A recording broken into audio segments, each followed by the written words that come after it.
طب يلا العب يلا. كده بس بالراحة. رقم 2. اتنين.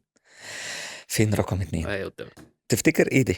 ايه دي تمثل ايه رقم 2؟ تمثل ايه؟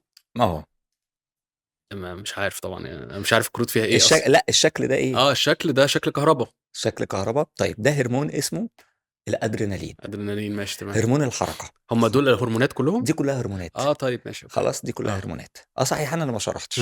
طب ايه بقى هرمون الحركه بيعمل ايه، او الادرينالين بيعمل ايه عشان الناس تبقى عارفه؟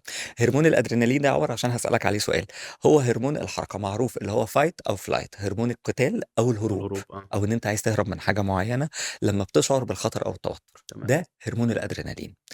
امتى اكتر موقف انت قررت انك تهرب فيه تماما؟ ههرب، انا مش عايز، ان شاء الله مش عايز اعيش في الدنيا دي، انا مش عايزها. اهرب تماما. بص، دايما كنت بهرب من علاقات الحب. اشمعنى بقى؟ اول ما كنت بحس ان العلاقه مش هتبقى مريحه ليا، بروح مفلسع وامتى حسيت ان العلاقه مش مريحه ليك؟ على طول. في ايه تحديدا، ايه تحديدا؟ آم، بص، انا شخص عقلاني قوي، وبتعامل اللي يعني زي ما هتعاملني هعاملك، مم. هتعاملني كويس هعاملك كويس، هتعاملني وحش هعاملك وحش.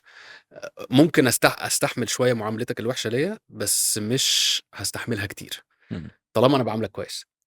فلما بلاقي ان المعامله اللي انا بديها للشخص ما باخدش مقابلها نفس المعامله، ديلي في اسناني واقول يا فكيك. خلاص مع السلامه. يو بودكاست، مش مجرد كلام،